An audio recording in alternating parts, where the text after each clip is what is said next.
por muito tempo, dois nomes dividirem o mesmo mercado lado a lado. Falava alto sobre suas ambicos. O outro era quieto. Entao, algo mudo, neo de repente, nem de forma dramática.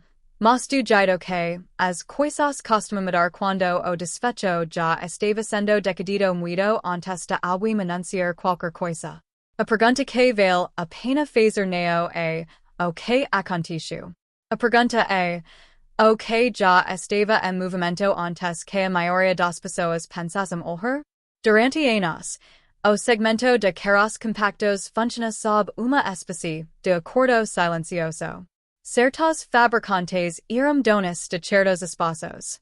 A Suzuki havia construído sua identidade em torno de veículos pequenos, acessíveis e práticos, daqueles que não exigiam atenção, mas que consistentemente se movimentavam.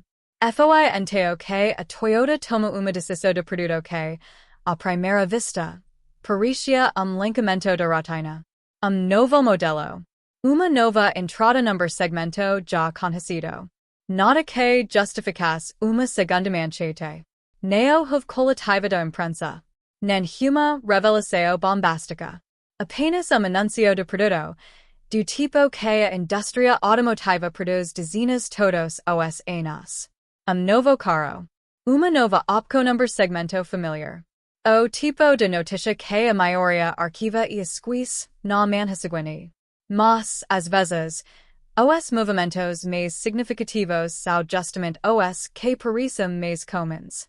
A Toyota vinha observando o segmento de compactos há muito tempo. Neo aos berros. Neo com declarações públicas sobre ambicos de mercado. Apenas observando, do jeito que grandes organizações observam quando estão decidindo se vale a pena entrar num espaço e, mais importante, quando entrar. Essa questão do quando é a que raramente é examinada. Todo mundo nota o produto. Quase ninguém examina o que torna aquele momento certo para ele. A Suzuki ocupava esse espaço com tipo de consistência silenciosa. A marca nunca presta secretar. Seus veículos eram práticos, acessíveis e confiáveis o suficiente para que tipo específico de comprador voltasse a eles sem pensamento. Essa lealdade foi construída ao longo de décadas. Neo era dramática. Era estrutural. Mas vantagens estruturais se desgastam devagar e raramente se anunciam enquanto sumam. Quando o novo lançamento de Toyota chegou às concessionárias, a Suzuki já operava num mercado que havia se fechado silenciosamente ao seu redor. As expectativas de consumo de combustível tinham mudado. Os requisitos de segurança haviam evoluído. O comprador da entrada, aquele que a Suzuki entendia melhor do que quase ninguém, agora tomava decisões dentro de conjunto diferente de expectativas do que existia 5 anos antes. A Toyota Neo precisava oferecer algo revolucionário. Precisava oferecer algo completo. E, pelo preço que escolheu, a completude era o argumento inteiro. O lançamento chega quieto. As equipes de vendas anotaram. Os analistas atualizaram seus modelos do segmento. A resposta de Suzuki, pelo menos em público, foi comedida, de qual tipo de comedimento que pode significar calma confiança ou uma demora em reconhecer o que já está visível. Qual dos dois era? So ficaria claro mais tarde. O anuncio, em retrospecto, Neo foi o caminho de nada. Foi o fim visível de processo que vinha ocorrendo silenciosamente por anos, nas salas de planejamento, nas negociações de cadeia de suprimentos, nas conversas que nunca viraram comunicados à imprensa. E, assim que essas coisas costumam começar.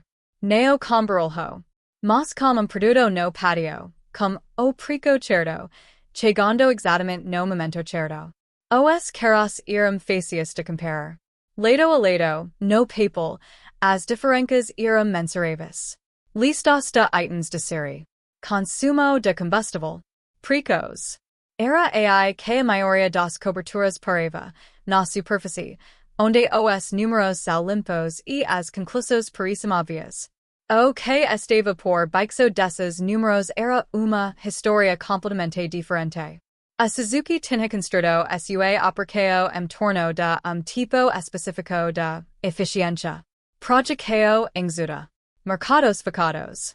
Uma linha de produtos que não se esticava demais de alguma. Essa disciplina mantive a empresa estável durante períodos que fabricantes maiores estavam se expandindo demais. Era modelo deliberado e, por muito tempo, funciona. O problema com modelos exudos é que eles deixam pouca margem para absorver preço quando o preço chega de múltiplas ricos ao mesmo tempo. A entrada de Toyota nesse segmento neo criou as vulnerabilidades de Suzuki. Ela as encontrou. A diferença em pesquisa e desenvolvimento entre as duas empresas vinha aumentando silenciosamente há anos, não porque a Suzuki estava parada, mas porque a Toyota estava se movendo mais rápido, gastando mais e construindo plataformas que podiam ser adaptadas para vários segmentos de uma forma que fabricantes menores simplesmente não conseguiam replicar. Uma plataforma feita para alto volume muda a economia de cada veículo que a compartilha. Os custos de desenvolvimento se espalham por mais unidades. A tecnologia dos dois modelos premium sem exigir reinvestimento completo. O custo para competir, para a Toyota, era fundamentalmente mais baixo do que parecia de fora. A Suzuki Neo estava perdendo porque toma decisões erradas.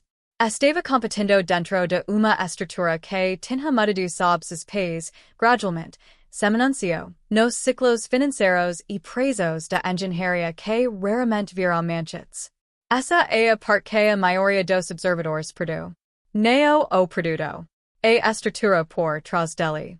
E estruturas, uma vez que atingem certo ponto de desequilíbrio, não esperam o momento certo para se fazerem sentir. Competico na indústria automotiva não parece uma briga. Parece uma lenta e silenciosa reorganização, daquelas que só se tornam visíveis quando poucas suficientes já se moverão. Carro novo entra number segmento. Compradores começam a comparar. Concessionárias ajustam seus argumentos de venda. Gerentes de frotas atualizam suas listas de fornecedores preferentes. Nenhum desses momentos parece significativo sozinho. Juntos, eles redirecionam algo que vinha fluindo na mesma direção por anos. A Toyota entendia esse mecanismo perfeitamente. O objetivo nunca foi derrotar a Suzuki no único trimestre. O objetivo era mais simples e paciente do que isso, entrar no conjunto de opções consideradas. Tornar-se o nome que aparecia ao lado do nome de Suzuki quando comprador começava a pesquisar. Porque, uma vez que essa comparação começa a acontecer consistentemente, o padrão muda. E, em mercados automotivos, padrões são tudo. A força de Suzuki sempre foi o comprador que não comparava. O comprador que voltava porque voltar parecia natural. Esses compradores não desapareceram da noite para o dia. Mas eles são interrompidos. Uma conversa com amigo. Uma visita a uma concessionária diferente por acaso. Uma ferramenta de comparação aberta no celular durante o almoço. Cada interrupção é pequena. O acumulo não é. A rede de distribuição de Toyota aprofundou o preço de maneiras que nunca apareciam nas avaliações de produto. Disponibilidade de serviços. Opções de financiamento. Percepção de valor de revenda. Essas não são características listadas numa ficha técnica. São a infraestrutura de confiança, construída ao longo de décadas, reforçada a cada experiência de propriedade, e quase impossível de replicar rapidamente. A Suzuki também tinha confiança. Mas a confiança number segmento sob preço ativa se comporta de forma diferente do que number segmento estável. O sistema, uma vez que começa a se mover numa nova direção, tem seu próprio impulso. Decisões individuais alimentam no. Orçamentos de marketing. Incentivos a concessionários. Programas de troca. E impulso, nesta indústria, raramente neutro. A historia estava se desenrolando a vista de todos. Os dados estavam disponíveis. As linhas de tendência eram legíveis. E, ainda assim, por período notável, a conversa mais ampla torno dela permaneceu surpreendentemente contida. Esse silencio tinha razões de ser. O jornalismo automativo opera dentro de conjunto específico de relacionamentos. As fabricantes fornecemos isso, caras para teste, visitas a fábricas, briefings com executivos. Esse acesso molda a cobertura de maneiras que raramente são explícitas, mas estão consistentemente presentes. Uma publicação que enquadra uma mudança competitiva de forma muito agressiva arrisca perder o relacionamento que torna a cobertura futura possível. O resultado é uma linguagem cuidadosamente administrada.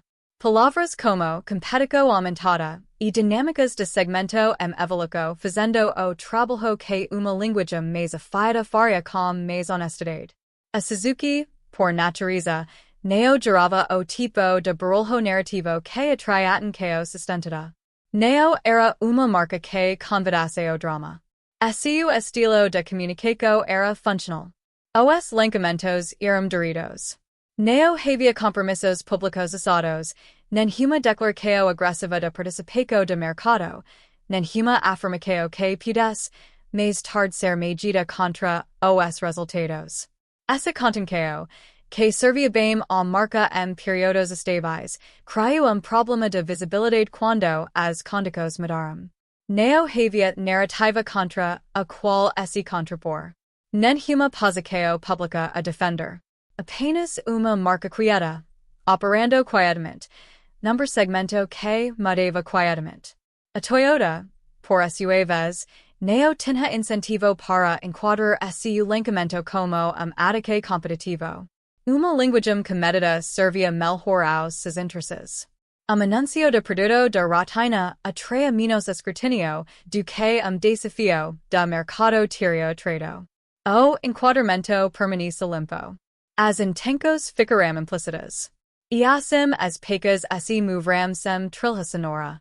Indústrias como a maioria dos sistemas preferem aparência de estabilidade.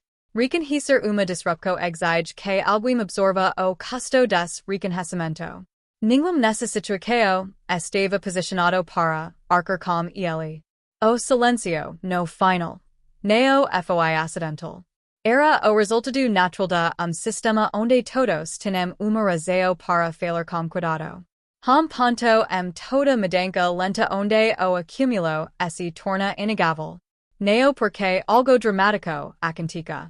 Mas porque os números deixam de permitir interpretações confortáveis. Esse ponto chega quietamente, do jeito que essas coisas sempre chegam. Dados de vendas regionais comparam a mostrar padrões que não respondem às explicações usuais. Ajustes sazonais podem justificar trimestre. Problemas na cadeia de suprimentos podem explicar cadas isoladas. Mas quando o movimento direcional persiste por vários períodos de relatório, diferentes mercados, as explicações comparam a rare. Analistas atualizarão seus modelos. A linguagem suas notas mudam gradualmente, cuidadosamente, mas visivelmente. Frases que antes descreviam a posição de Suzuki no segmento de compactos como estava comparam a incluir qualificadores. Palavras como madracao e enfrentando ventos contrários apareceram onde antes estavam prejudicos confiantes. Na linguagem dos analistas, esse tipo de mudança é significativo. Significa que o consenso está se movendo. As concessionárias centram isso antes que os relatórios confirmassem. Os padrões de movimento nas lojas mudaram. O comprador que antes chegava já decidido, agora chegava com perguntas. Comparações que não faziam parte de conversações meses antes agora aconteciam rotineiramente nos salos. As equipes internas de Suzuki não estavam malhias. Organizados des tamanho tem visibilidade de seus próprios números tempo real. A questão nunca foi a mudança era vista. A questão era qual resposta a situação exigia, com que rapides essa resposta poderia ser moldada e implantada. O reconhecimento público veio na forma de declarações cuidadosamente redigidas sobre planos de produto e compromissos com o mercado. O tipo de linguagem que sinaliza consciência sem consider terreno.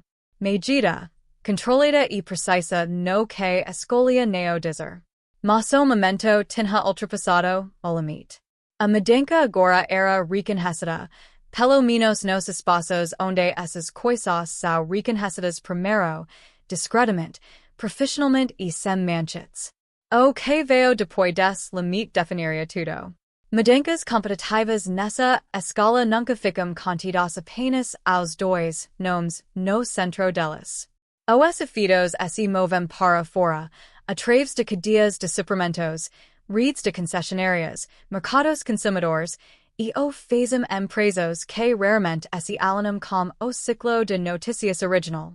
As concessionárias centram a mudança de maneira mais imediata e prática. Decisões de estoque que tinham sido dirigidas por anos, de repente exigiam mais deliberação. Espaço físico que era alocado por habito preciso ser reconsiderado por cálculo. Uma concessionária que trabalhava com ambas as marcas agora opinava dentro de uma tensão que não existia antes, medindo silenciosamente para que lado o fluxo de clientes estava indo e ajustando esse de acordo. Esses ajustes, multiplicados por centenas de loques, retroalimentam a forma como as fabricantes são apoiadas no varejo. O apoio raramente é retirado de forma dramática. E ele muda gradualmente, no entusiasmo de argumento de venda, na posição de caro no saleo, qual test drive é oferecido primeiro. Os fornecedores ocupavam uma posição diferente. A pressão sobre a estrutura de custos de Suzuki já vinha se acumulando antes do lançamento de Toyota, e essa pressão já tinha começado a se mover através das conversas de compras. Renovacos de contrato que antes pareciam rotina estavam sendo examinadas, mas cuidadosamente. Prazos estavam sendo questionados. O ecossistema industrial adjacente que suca uma fabricante sa pressão competitiva comica se recalibrar de maneiras que raramente vem à tona, mas que consistentemente remodelam o ambiente operacional. Para o consumidor final, o efeito imediato parecia positivo. Mas competico number segmento tipicamente produz melhor valor, precos mais afiados, especificos melhores, condicos de garantia mais fortes. O comprador nesse segmento no curto prazo, estava segurando mais opcos do que antes. A questão mais longa, como o segmento ficaria após uma pressão competitiva sustentada, remodelar quem permanecivo dentro dele, não era algo que as conversas nos salos abordassem. Mas era a questão que estava silenciosamente por trás de todas elas. A pressão competitiva agora ativa nesse segmento neo tem ponto de expiração natural. Isso é o que separa uma mudança estrutural de uma disrupção temporária. Disrupções temporárias se resolvem. Mudanças estruturais exigem decisões, e as decisões disponíveis raramente são tão limpa quanto a situação exige. A posição de Suzuki daqui para frente envolve conjunto de escalas que não vem com respostas óbvias.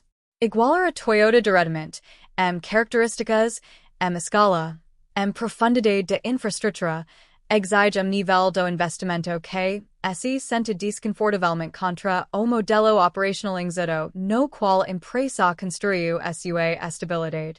Expander para competir significa mudar aquilo que tornava competitivo sustentável primeiro lugar. A alternativa é estreitar o foco. Identificar os espaços que a escala de Toyota torna difíceis de server, mercados regionais específicos, perfis de comprador particulares, casos de uso que as fabricantes de volume têm a acatar vez de server com preciso. Esse caminho preserva a margem. Também reduz o território total que está sendo defendido. Nenhuma direito é limpa. Ambas carregam custos que se acumulam ao longo dos ciclos de produto. A Toyota, enquanto isso, não precisa fazer movimentos dramáticos. Apreseo que introduziu no segmento continua operando independentemente da Toyota tomar qualquer carro adicional. Presença sustentada, number mercado onde a presença era anteriormente limitada, e por si so uma estratégia. Neo requer escalada para permanecer eficaz. As forças mais amplas que remodelam este segmento operam independentemente ambas, as fabricantes. Prazos para eletrificação, requisitos regulatórios mudança, comportamento do consumidor transformação mercados emergentes, esses neo-salvatores que nenhuma das empresas controla. São condicos que ambas as empresas devem navegar enquanto simultaneamente gerenciam a dinâmica competitiva entre elas. Como será o segmento de compactos ao longo dos próximos dois ciclos de produto neo é uma questão resolvida. As variáveis são ativas demais, as decisões pendentes demais. Algo mudo. As consequências ainda estão se distribuindo. E as empresas posicionadas para absorver essa distribuição de forma mais eficaz não são necessariamente as que se moverão primeiro, mas as que leram a mudança com mais preciso antes que ela chegasse por completo.